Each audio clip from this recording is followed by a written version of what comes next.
68-ші есеп. 540.700 қалған екі саны белгісіз. Осы саны 6-ға еселік болатын, ең үлкен мүмкін болатын 6 таңбалы сан. Оның соңғы екі цифрасын табыңыз дейді. Яғни біздің санымыз 6 таңбалы сан. Ол 540.700, қалған екі санын біз білмейміз, бірақ ол 6-ға еселік болу керек. Енді қарайық, осы санның өзі, яғни 540.000, ол 6-ға еселі сан.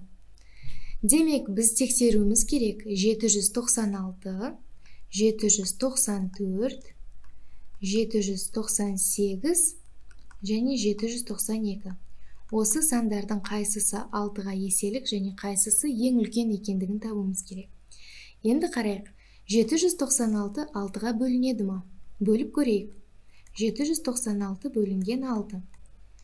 7-ден аламыз 1 бүтін, азайтамыз 6-ны, мұнда 1. 19, 3-тен береміз, азайтамыз 18, мұнда 16.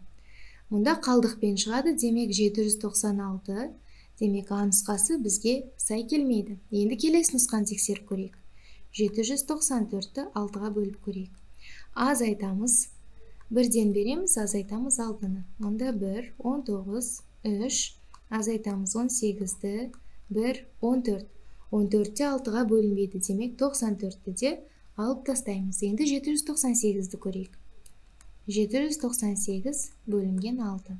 Азайтамыз, мұнда 1-ден береміз, азайтамыз 6-ны, 1, 19, 3-тен береміз, азайтамыз 18-ді, 1, 18, 3.